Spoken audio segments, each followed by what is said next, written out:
Tonight on Free Minds TV, we'll be discussing the possibility of a national ID card. Also, a man who attached a flamethrower to a scooter, a global warming activist who froze to death at the South Pole, and the sinking of a South Korean warship. All that and more coming up tonight on Free Minds TV.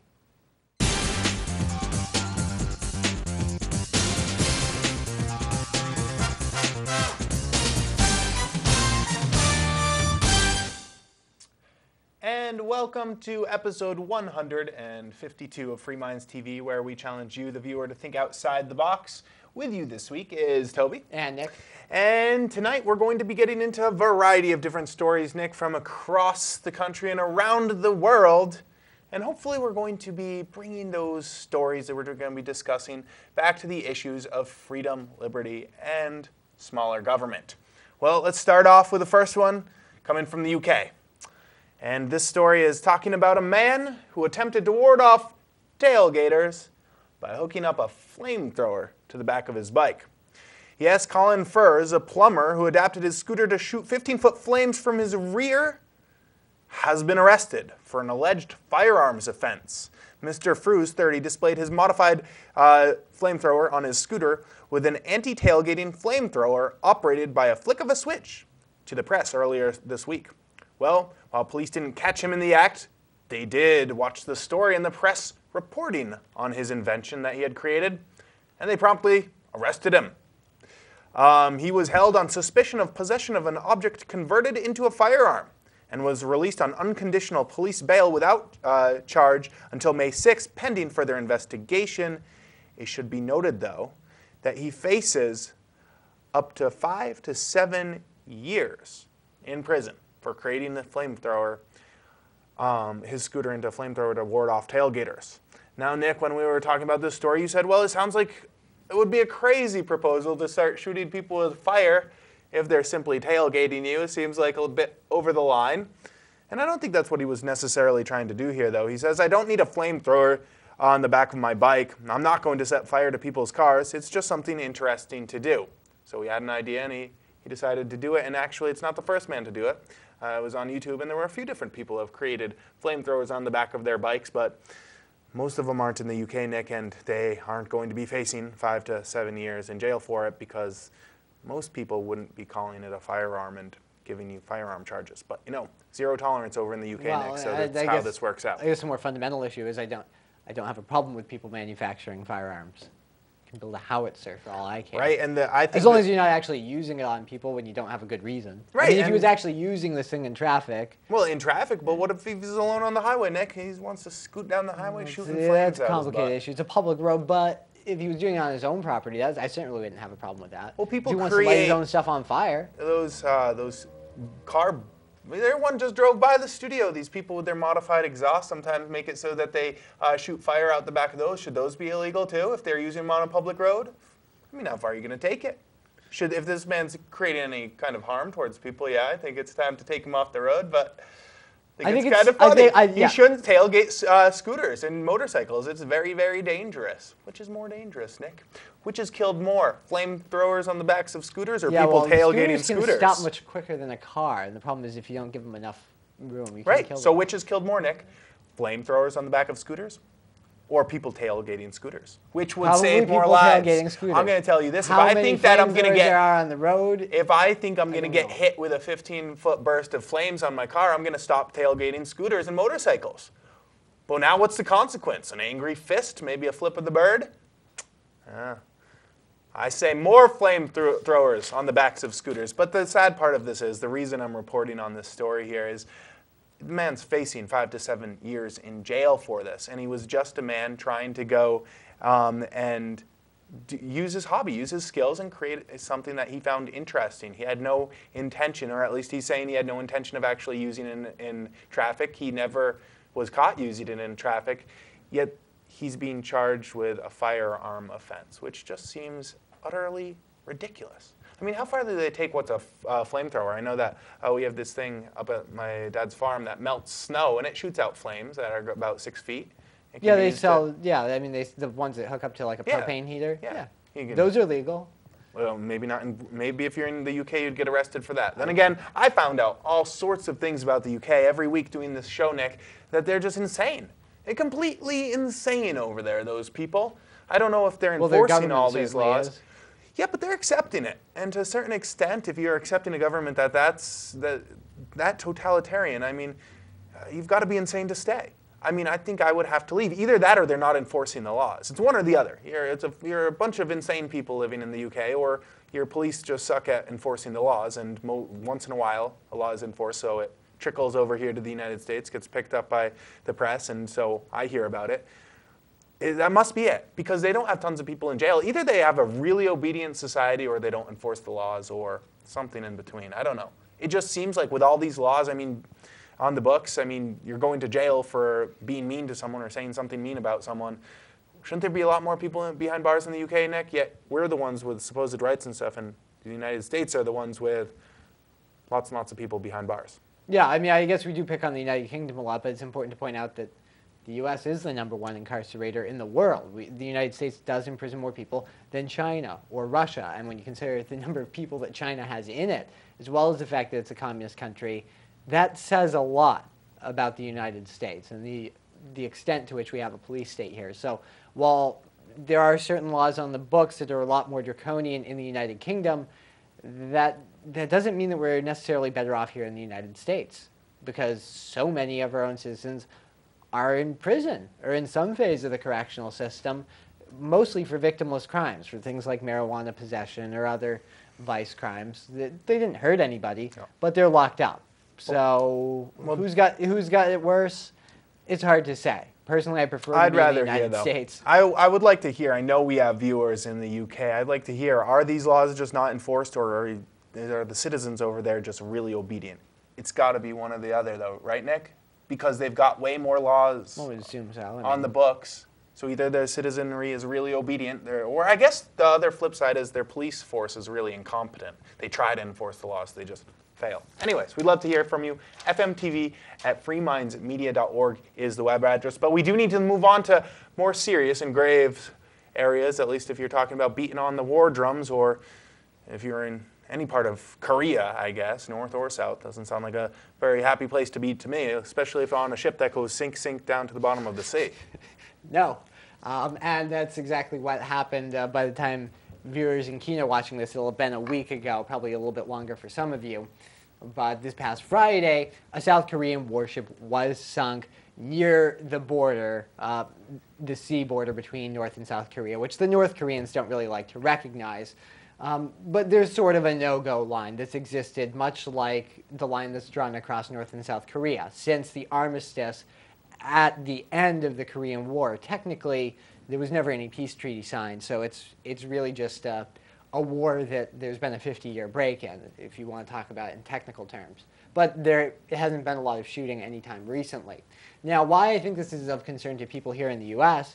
is that the U.S. does have a lot of forces in Korea. I think at last check, there were 58,000 U.S. forces in the Republic of South Korea. I'm not sure. That number may have shifted around somewhat. But we do have tens of thousands of U.S. forces enforcing the demilitarized zone between North and South Korea. Why we're still there 50-something years after the end of the war, I have no idea. Why South Korea can't defend itself, I have no idea. Well, they can't, Nick. Their ship's sunk, right? Their ship sunk. Their government's not saying exactly what happened. Some people are saying it hit a mine. Some people think the North Koreans sunk it. Could have been sharks, too. Is this shark-infested water? Did the people survive? I think the entire ocean is shark-infested water, to one extent or another. Sounds like no fun. But the issue here is that this is of interest to Americans, because if war breaks out between North and South Korea, well, guess what? The U.S. is at war, too. Well, we're already in the midst of it if it breaks out now. As you said, we have tens of thousands of troops there. Yeah, many of them very close to the border of North Korea. Which is a perfect excuse to go to war if they start fighting, because you know some of us are going to get picked off as well. So there you go. I just wanted to bring that up because this is just one of the areas where the U.S. might get sucked into a war that's not its own. Now, I'm not saying we should do away with the military entirely.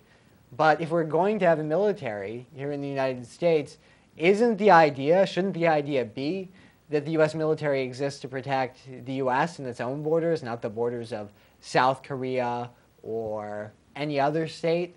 whether they're friendly or not. Yeah, we it might seems as well like South keep Korea's borders are South Korea's problem. If the United States is going to have a military, they might as well keep it here in the United States. Well, we just can't afford doing this kind of work for other countries. We can't afford to be the military force for South Korea and for other allied states around the world.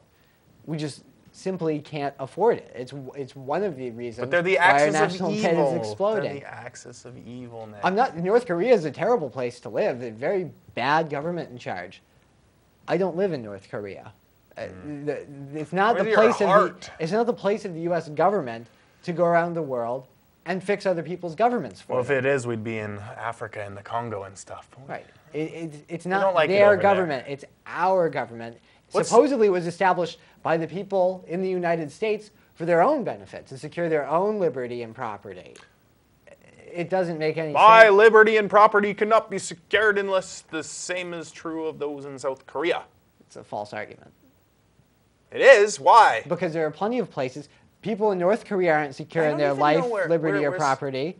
Where's Korea located on the map, It's Nick? by China. Is it right It's like next to between us? China So and it's not Japan. next to us? No. I thought it was on the border of us. I figured that we were in threat, in grave danger. But, I mean, how many miles? Like, would it take them a long time to get here? The North Koreans could not get here. They're not. Their We're missile not. capability isn't even to the point where they're going to be able to. Nick, this whole time you're reading this, I think we're under constant threat. Like they're on the border, lurking, ready to jump, ready to strike, ready to get at us. Well, yeah. It's only now that reviewing the map, I see we have these huge oceans in front of us, and wusses to the south and wusses to the north. Yeah. We're pretty good. Yeah, we're good. The U.S. really. We've got big old Look borders. around the world. Other countries are not constantly at war. The U.S. has been since the end of World War II. It's fun to pretty be at much. war, Nick. Yeah, real fun. Keeps you on your toes, the edge of The- your seat.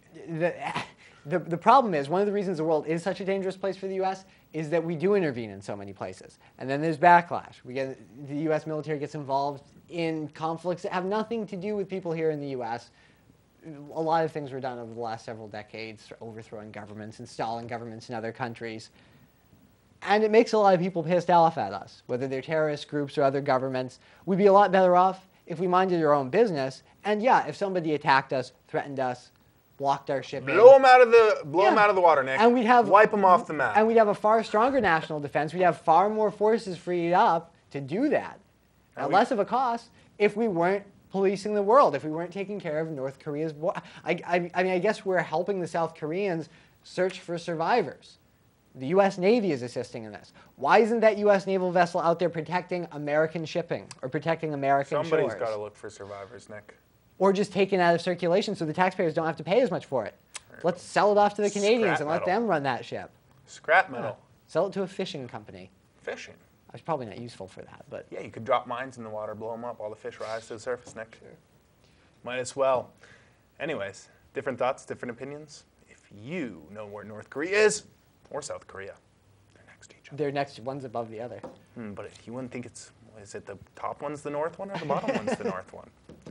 If you have a different opinion, we'd love to hear it. fmtv@freemindsmedia.org is the email address. freemindsTV.org is the web address where you can also contact us. You know, Nick, I do play light on it. It is very sad, though, but we've been doing 152 episodes of this, plus the TV show, plus all the bonus stuff on the members' side. It just starts to wear on you if you take life so seriously sometimes. I know, and you know, we've been, it's I feel it's like hard I've to done be this down same about story it. a million times. And when we first started the Oh, show, yeah. I mean, look at the Well, original it's 'cause this has episodes. been going on since- This was grave. This Right. was stuff that was taken seriously, and it should be. oh, in But reality, at the it's same time, serious. it's so depressing to take it all so seriously. Got to put a funnier spin on it. Otherwise, you're gonna well, quit the show.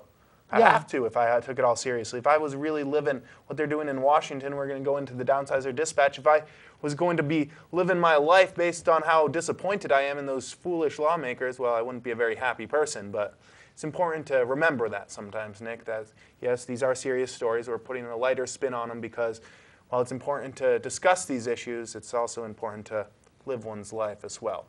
With that said, let's get into the Downsizer Dispatch, where you can attempt to make a difference. And if enough of you do, we actually will. But it still can be depressing at times. Right. Well, apparently not enough people are doing that because overall, the federal government has gotten much, much larger since we first started doing this show. But there is one way you can try to counteract that. Just because we don't want you to be depressed by the stories we do, or the fact that government continues to grow, that doesn't mean we want you to sit on the couch and just laugh at the show and do nothing else either.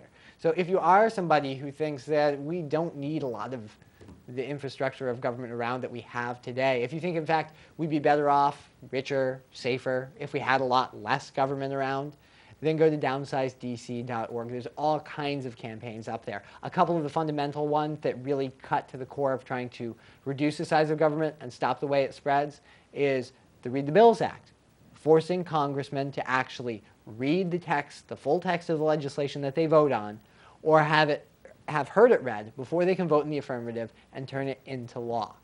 Very simple. Lawmakers simply have to read the bill. They don't have to comprehend it. But they do actually have to sign an affidavit saying that they've read it or that they've heard it read, and then they can vote on it. Also, the Write the Laws Act. There are a lot of laws out there, regulations, rules that carry the force of law. You can be fined, put in jail because of rules made up by unelected bureaucrats in the FCC, ATF, DEA. They can just make something illegal without an act of Congress. That's not how they taught you it was supposed to work in high school civics class, but that's the way it does work. So if you actually think that all the laws the American people are expected to follow should be voted on by Congress, that all the laws should be written by Congress, then go to downsizedc.org and endorse the Write the Laws Act.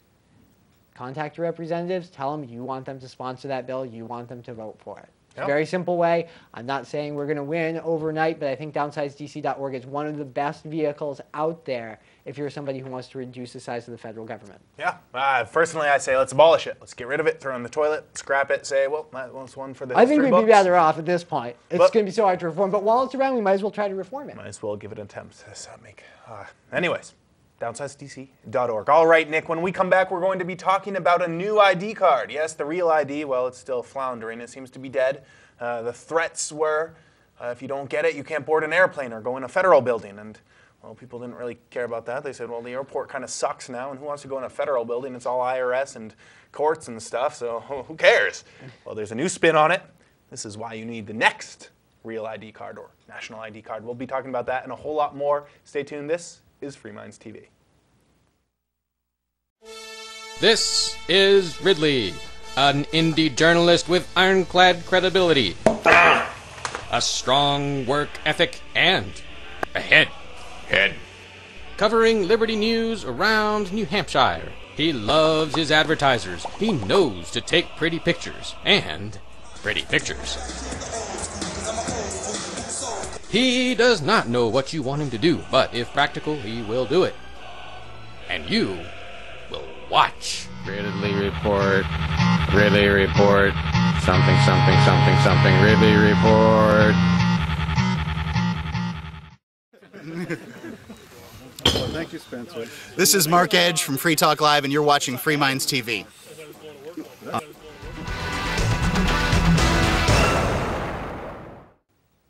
And welcome back to Free Minds TV. It is still Toby here with you. And Nick?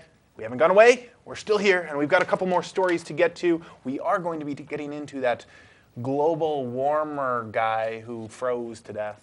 What was he? Some kind of an activist? Yes, he was a global warming activist. Somebody against global warming, not for it. Apparently, he thought the Earth was a little bit further along in the warming process than it actually was, and It was a grave mistake. He is a popsicle. It's not really funny. He did die, but... Yeah, but Nick, we always talk about unfunny stuff, and you always have to laugh at it. But something that is not a laughing matter at all is what you may have to carry in your pocket soon. Lawmakers are proposing a national identification card. What they're calling it is high-tech, fraud-proof Social Security card, called the National ID card. That would be required for employees in the United States. Yes, all employees in the United States would be required to have a national ID card. This is a little bit different spin on things because previous threats about if you don't get a real ID card, a national ID card is you can't get on an airport, you can't enter a federal building. Those were the threats if you don't get this big old card. And now there's some real push behind it because most people could live without getting on an airplane. And you know, I don't really want to go in the federal building. I kind of like the post office sometimes, but I don't think they're going to check me at the door for my real ID card every time I want to mail a letter or get a package.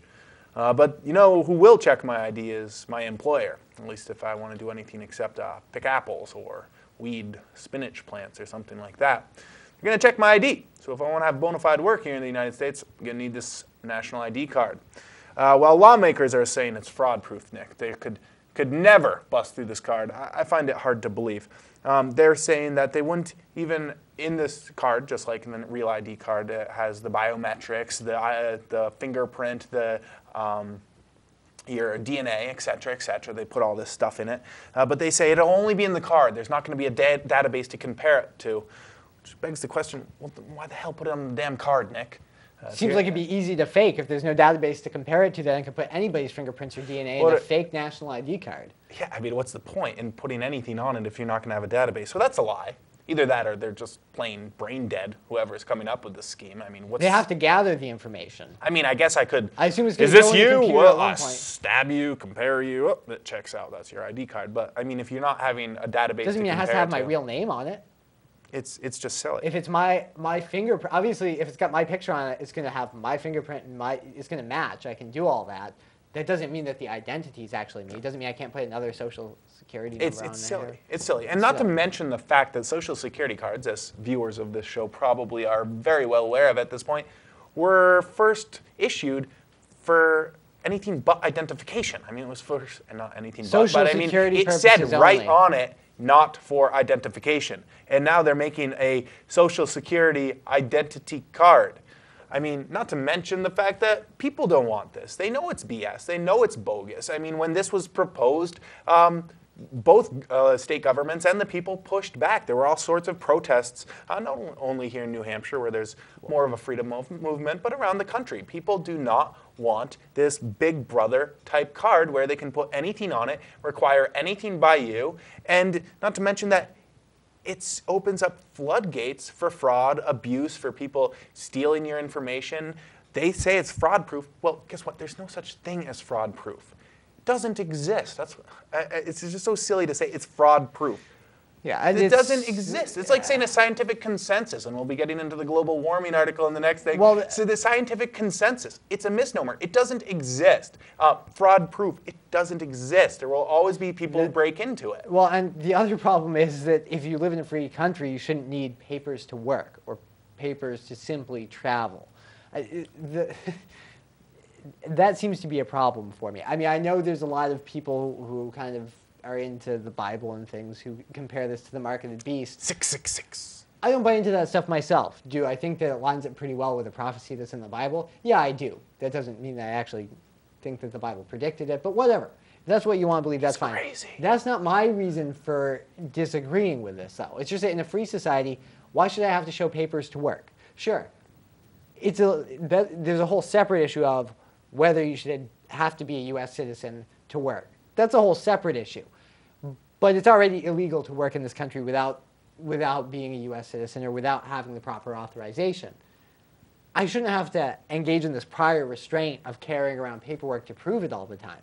If you think I'm not a U.S. citizen, then by all means, go ahead. Government, launch an investigation against me and bring me up on charges if you think you have enough to indict me. Guess what? I am a U.S. citizen, so it's not going to go anywhere.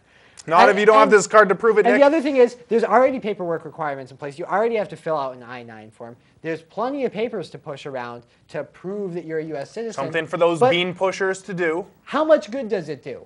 Because there are still millions of people in this country who are working who are not U.S. citizens. Good for you, They by don't the have way. work visas. We like you. They're Mexican. Yeah, Some of you. They're nice ones. mostly Mexican immigrants, people from Latin America. That's the vast majority of them. Canadians too, Nick. People who don't speak a word of English, and they don't have a scrap of paperwork. And guess what? They're still working, not just in fields. How but in can they? It's factories, illegal, Nick. It's on paper. It's the construction law. sites, You yeah. can't work without it. So what this is going to do is it's going to impinge on the liberty of U.S. citizens, and it's not going to do a damn thing. It might make it marginally harder, but it's not going to do a damn thing to stop employers from hiring illegal immigrants because they already circumvent the laws anyway. They already just don't check the paperwork. Yeah, and they couldn't crack down. There were way too many of them to crack down on. I mean, you hear people say crack down. Well, here's the only way to crack down. You can crack down, and it's going to require about 15 million bullets and some pretty good shooting accuracy. Well, or just deportations. I mean, Actually, probably have to do about. on that No, scale they'll come would be back. Nick. ridiculous. No, they'd come back. Exactly. You gotta take them out. Not Well, only. yeah. Okay. Okay, You're I gonna guess have you do to have kill about them if you want them to 30 stop. million bullets because we don't have this ID card, Nick. So you gotta shoot anybody who can't prove themselves. So you can probably have to off some U.S. citizens too, because I mean we're rounding them up, right? That's what This you is gotta just do. collateral damage. Collateral. And you don't have your No, ID. the thing is that people talk a big talk about illegal immigration. We've lost a lot of jobs to automation. When people talk about how all the jobs are being taken by the Mexicans, well, actually machines took a lot of the jobs that nobody wanted to do And because they probably automated you it. white But you collar don't hear self people owned saying we need to stock in the outlaw- company that took over your right. job. But- So But boo-hoo. you don't hear people saying we need to outlaw machines because they take Yeah. jobs from people. But And they you do. know what? They If take you're a lot one of jobs these from people. out of work people who's all mad at the Mexicans because they took your job, come to my toilet. Give you five. Come to my toilet. Yeah, come to my toilet. I'll give you $5 to clean it. God. You want that?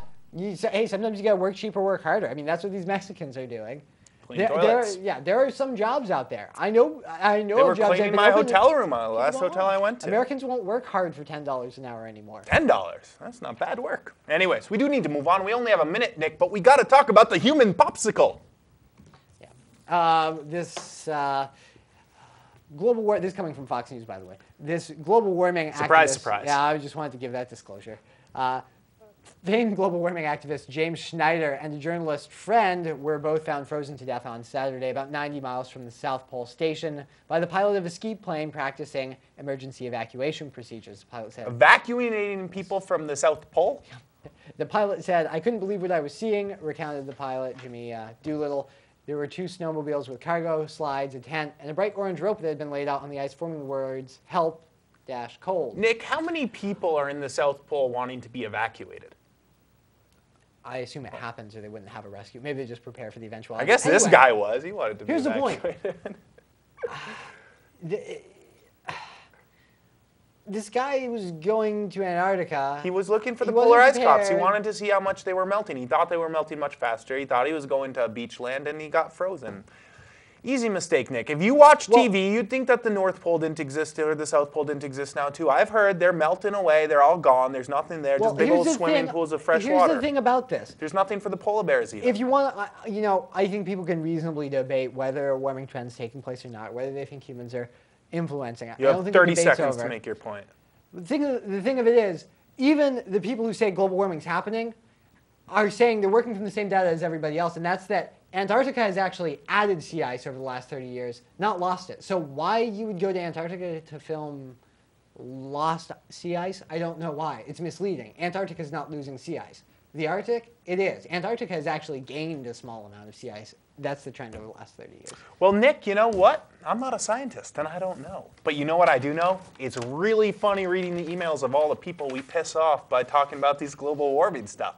You know why we do that? To challenge you, the viewer, to think outside the box. Because when you're pissed off, well, maybe you're thinking. Anyways, that's going to do it for us tonight. It's been Toby here with you. And Nick. Join us at freemindsmedia.org this Sunday and every Sunday from 3 to 5 p.m. Eastern Standard Time for the radio show. Tons of archives, show content, all the ways to help the show, all that stuff. Donate to the show. Help us out, all up at freemindsmedia.org. Take it easy. Have a great night.